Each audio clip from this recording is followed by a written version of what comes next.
Hey everyone, Dave Hagan here. How do you increase income or minimize expense to pay debt? We're going to talk about that today on the Financial Wellness Podcast.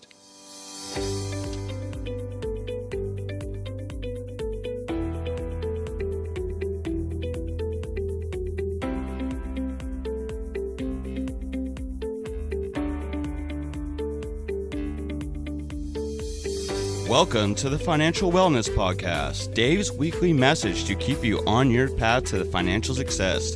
Here is your host, financial problem solver and talk show host, Dave Hagan. Hey, thanks, Nick. A few podcasts ago, I laid out my 5 steps to financial freedom.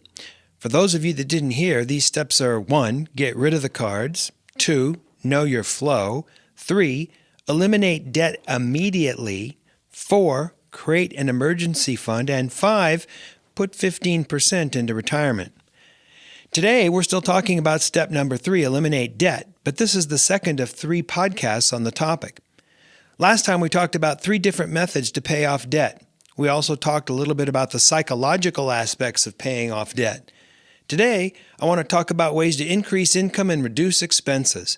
Creating a gap of income over expenses is going to be the first step or foundation to fund your debt elimination plan. All right, let's talk about income. Perhaps the obvious answer is to find a job that pays better. However, this is more difficult than it sounds. Take a look around your industry and see whether you're being undercompensated. If not, stay where you're at. Changing job increases the risk that you have in your life because a new job may not necessarily work out, and this may not where you want it all to be to end up. But it's something to consider. If you're undercompensated, look around. You never know. Sometimes the grass is pretty nice on the other side of the fence. The next thing you should consider is getting a side hustle. The first thing that comes to mind is getting a job at a local business, but working for someone else can make your schedule a bit complicated. How about getting a job at Starbucks? Remember, they have great benefits, or even someplace around in your community. But remember, this is short term. I love it when people who owe money call creditors, and the creditors tell them to just go out and get 1 or 2 more jobs. They fail to acknowledge that there's only 24 hours in a day and that extremely long hours on a consistent basis is an invitation for health or family problems. Think about working an extra day at your job if that's possible. I remember when I was just getting going in my career and listening to the story about Jerry Buss and his business partner. Jerry Buss passed away owning the Los Angeles Lakers. Not only was he an extremely wealthy guy, but he was also in the Basketball Hall of Fame due to his unusually good management of the team. When Jerry and his partner were first getting started, they were in the business of acquiring apartments for rent or for rehabilitation and resale. For many years, they worked 6 days a week rehabilitating apartments. Many years later, I had the opportunity to sit down with Jerry Buss in his conference room for lunch. He had on jeans and a silk shirt, and he ate steak and fresh squeezed orange juice for lunch. Around all of us were the trophies that his Lakers had won over the years. And as we were talking, I was impressed by the fact that he had done so well and come this far, in part because for many years he worked 6 days a week. Think about it. If you want a side business, consider something like Amway if that's your thing. Right now, I like to advise people to consider Uber or Lyft. These are great little side hustles to have. The hours are flexible, the money's not bad, and it's a great way to have a nice little side hustle. Speaking of businesses, think about creating your own business. You can walk dogs for neighbors or edit text on the internet. For years, there were a number of people who did transcription work over the internet. I'm not sure this business even exists anymore because technology has gone forward to the point that many people dictate using the voice dictation technology that comes with many of the programs online. You can referee at a little league. You can really get creative doing any of these kinds of things. The important thing is that you come up with some type of side gig that will generate additional money for you. Then you put all of this money towards reducing the debt, every last cent. Later on, after your debt is paid, you may decide that you enjoy your side gig enough that you'll continue to do it and use the money to increase your lifestyle or save. The temptation is to take some of this money and use it to increase your lifestyle now. Don't be lulled into this mistake. Everything goes into reducing debt until you hit that magic sweet spot of having no debt. The other side of the coin is to reduce expenses. Again, this sounds a lot easier than it actually is at first blush. But take a look at all of your expenses in a typical month. You have this data at hand now because you've already completed step number 2. Look for places to cut your expenses. And remember, it's only temporary. Something you might do would be to eat in. If you develop a hobby of cooking well, you'll cook healthier, cheaper, and you can invite friends over and you'll be even more popular. Eating out is a huge expense for most people. Just look at all the restaurants up and down any street that you drive. There's restaurants all over the place. Another big area of expense are gifts. Now, don't get me wrong, I think it's good to be generous. However, it's amazing what we spend on gifts. This is even more extreme if you factor in what we spend during the holiday season. Find a way to make stuff or give people an experience as opposed to something to clutter up their house. Invite them over for dinner. Buy them a copy of your favorite movie. There's all sorts of things that you can do that have a lot of meaning to it and just will not add to the clutter. Going to the movies is kind of expensive when you think about what you actually get. Just to get in the movie house this day seems like it's $30 for 2 people. Add to that some overpriced popcorn and soda, and you're going to spend $50 or more for the night. Now, some movies you want to see in the theater, the latest Star Wars or shoot-'em-up movie, are always better on the big screen with great sound. However, rom-coms, romantic comedies, it doesn't make so much of a difference whether you're at a big theater or whether it's 60 or 90 days later and you've rented it in your house. If you wait long enough, you can actually see the movie for free as part of your Netflix subscription. Remember, spending less will get you to be able to enjoy the lifestyle that you want in the future. It'll make you the master of your own money just that much sooner. I remember a fellow who always wanted to be a skier, so he moved up to the Lake Tahoe area. Now, it's kind of expensive to live in Lake Tahoe, and the only job he could find was working as a snow groomer. He didn't make that much money. Almost all his money went to rent. In order to afford this lifestyle, he ate macaroni and cheese 3 nights a week. 3 nights a week. This is because a box of macaroni and cheese back in that day cost about $0.25. Now, some would say that it's not particularly healthy, but he was a young guy and he knew that this would be a temporary but fun time in his life, and he was willing to make that sacrifice to become a skier. Your goal isn't necessarily to become a skier, but it is to become debt-free and the master of your money sooner rather than later. Think about sharing a ride to work. For that matter, even though you have a car, maybe it's cheaper to try public transportation. In Los Angeles, where I live, when we go to a Dodger or a Laker game, we can get downtown and back for $1 on the Metro line. If I had to drive, put up with traffic, and pay for parking, I'd easily spend $30-40. Sometimes you can just find joy in doing something on the cheap. Now, someone might think about just increasing income or decreasing expenses.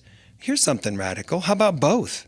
Creating a wider gap each month to pay down debt is the kind of exciting thing that you want to do. Remember, it's only temporary.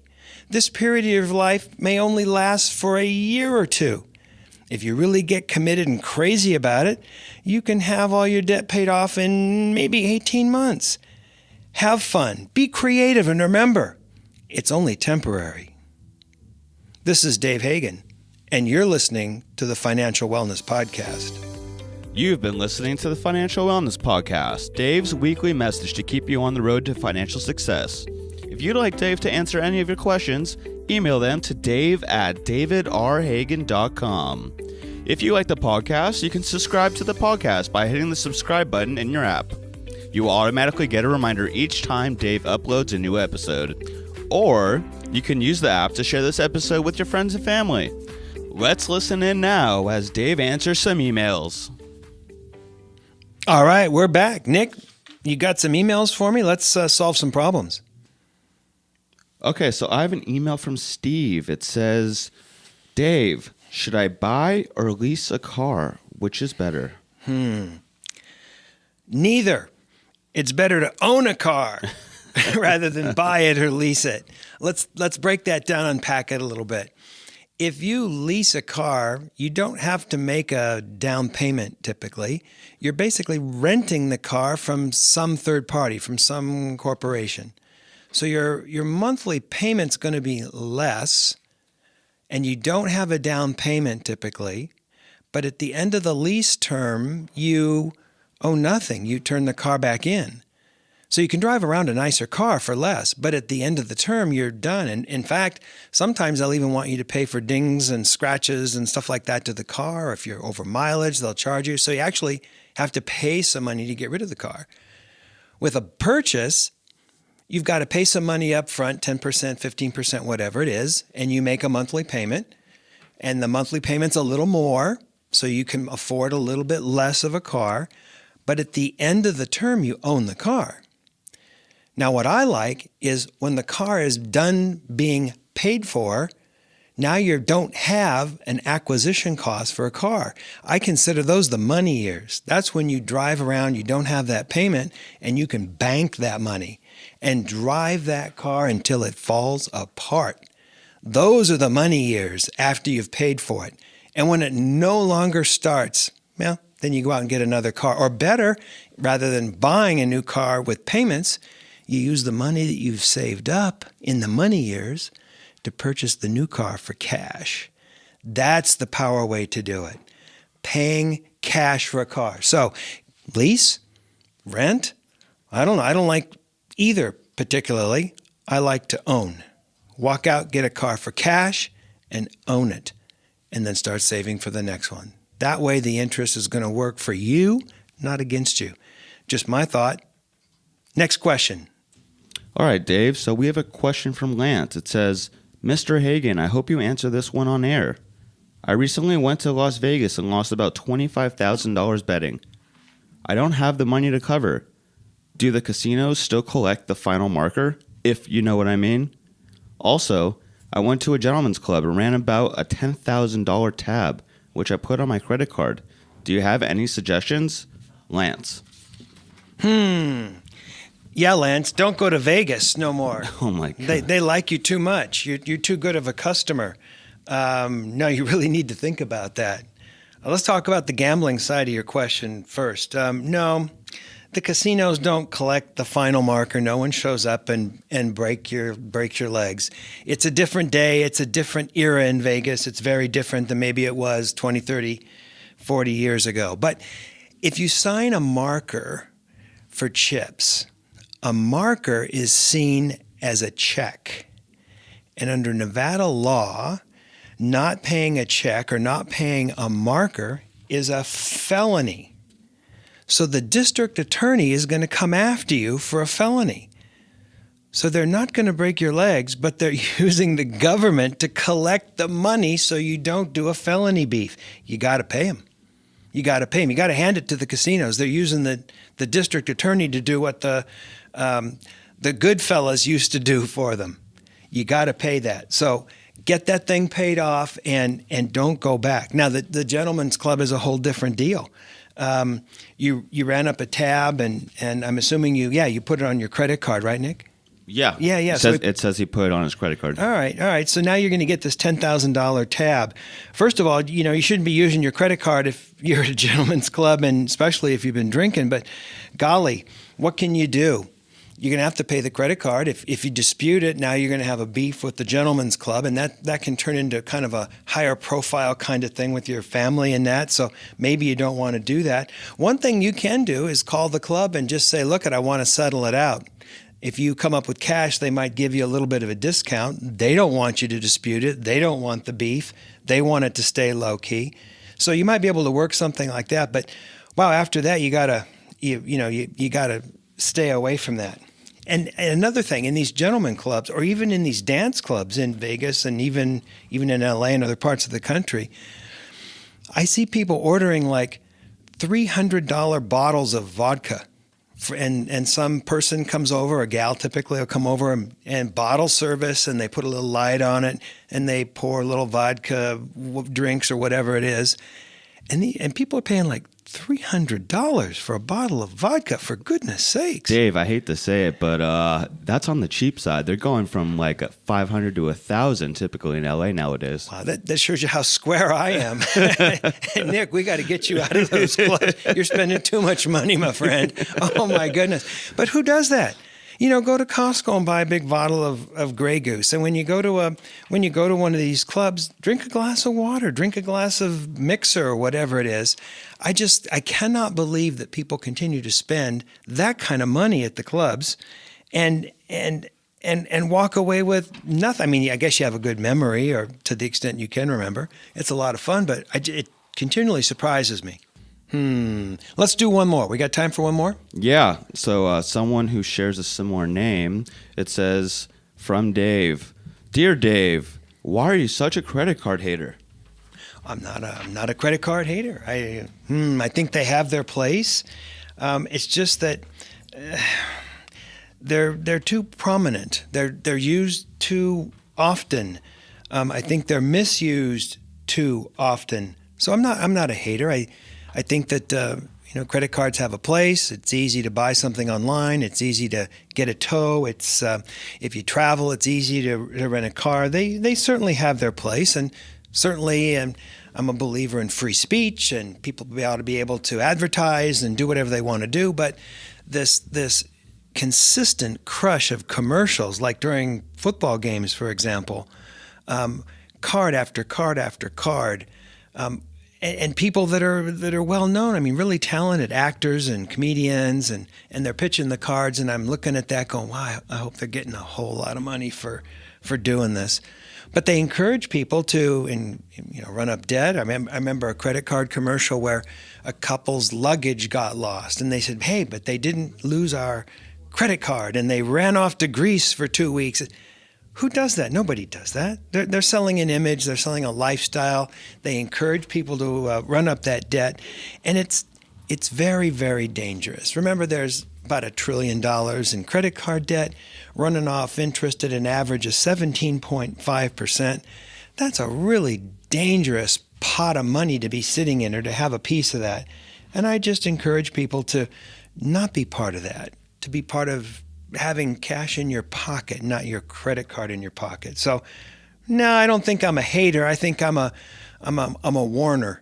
I'm saying, hey, think about this, think about this. So anyway, that's all the time that we have here today.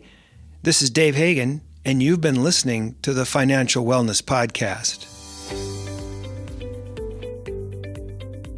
You've been listening to the Financial Wellness Podcast, Dave's weekly message to keep you on the road to financial success.